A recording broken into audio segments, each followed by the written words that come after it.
Ó demônio na fazenda. Minha avó tem hoje 89 anos. Vive em Minas Gerais nos seus tempos de criança. Isso em 1939. Sempre que temos uma reunião de família, ela nos conta suas histórias desta época. Quase sempre de fantasmas e demônios. Em uma dessas histórias, ela relembra quando morava na cidade de Paraíso. Moravam ela, uma irmã e seus pais em uma casa grande, em uma fazenda isolada da cidade. Como toda boa casa assombrada, deve ser seus irmãos já homens formados e não viviam mais com eles. Certa noite seus pais foram à cidade, sabe-se lá Deus por quê. E devido a uma chuva forte, ficaram presos na cidade e não retornaram a casa nesta noite. E então ficaram as duas sozinhas em casa, ambas em torno de 12 anos de idade. Esta irmã de minha avó sempre apresentou, segundo ela, um comportamento estranho. E nesta noite fática, provou que fazia sentido seu comportamento arredio e calado. Chuva forte, relâmpagos seguidos de trovões, sons estranhos vindo de fora. De repente a chuva para, silêncio total. Diziam que esta é a hora que o demônio ronda, nenhum som audível.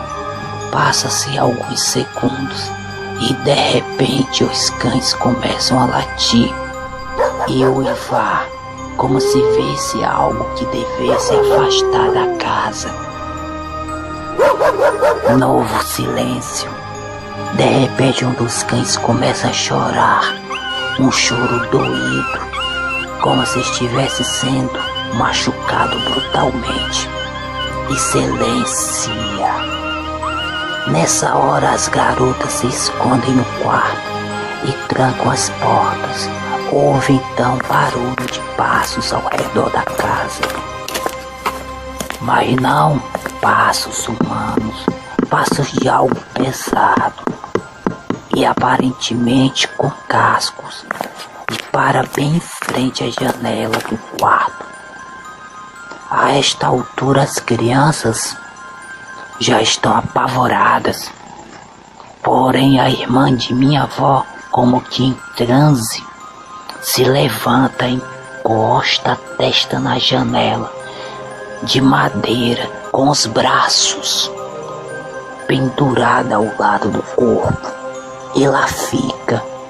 Minha avó disse ter ouvido a respiração do que estava lá fora, bufando na janela, como que farejando sua irmã e fazendo com que os cabelos se movessem, tamanha força da respiração da criatura que estava lá fora. Religiosa, minha avó começou a orar. De nada adiantava. Quanto mais orava, mais a criatura se irritava e corria em torno da casa, até que em certo momento se jogou contra a porta da sala.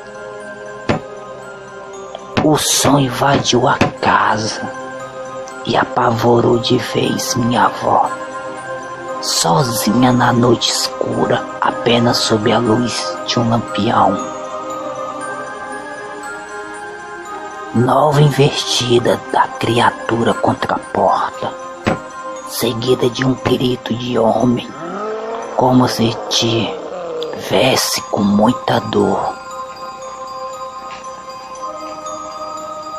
Por várias vezes essa criatura se jogou contra a porta, como que querendo entrar em casa.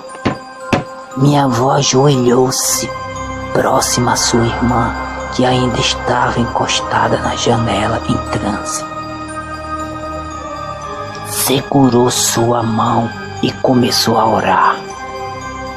novamente, como que por comando do demônio que tentava entrar na casa, a irmã de minha avó foi em direção à porta e iria abri-la se não fosse minha avó que impedi-la, empurrando-a contra a parede. Mesmo assim, ela ainda se levantou e seguiu novamente para a porta, como se o demônio que rondava a casa estivesse dando força a ela. Minha avó conta que durante toda a noite seguiu-se esse inferno, esse demônio rodando a casa, tentando entrar, dando uivos horrorosos, e sua irmã completamente fora de si. Não dormiram aquela noite. Pela manhã, seus pais chegaram e a primeira cena, um dos cães mortos, como que amassado, com as tripas para fora, como que pisoteado por alguma coisa dentro da casa. A segunda cena, uma garota completamente fora de si, catatônica, e a outra aterrorizada. Ela contou a eles toda a história. Por acaso do destino, uma de suas tias era de um centro de macumba, frequentadora e cavalo de espíritos. Sua mãe pediu a ela então que livrasse sua casa desse demônio que atormentara as duas na noite anterior. Em uma das sessões do centro, sua tia recebeu uma entidade, a qual ela não lembra o nome. E essa entidade disse que era sim o próprio demônio que estava em torno da casa e tentava entrar para matar sua irmã, pois ela havia sido prometida a ele. Segundo minha avó, essas foram as palavras do demônio ao ser questionado do motivo de ter ido à casa. Não entrei,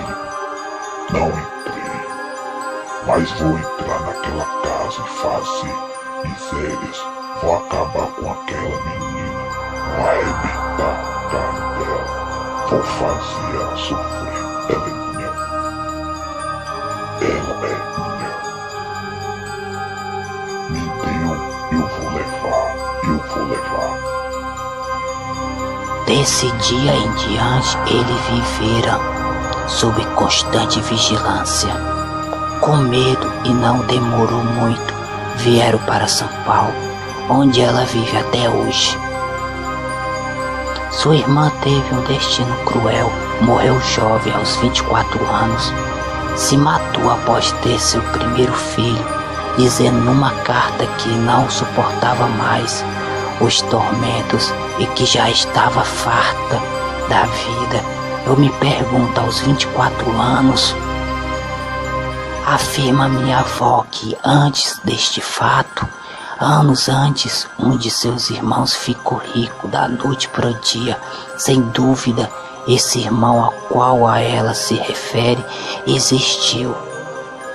Vejo através de fotos a fazenda e as cabeças de gado que ele possuía. Porém, também se matou poucos anos depois. Ela atribuiu a ele a oferta da vida de sua irmã ao demônio em troca da famosa fortuna.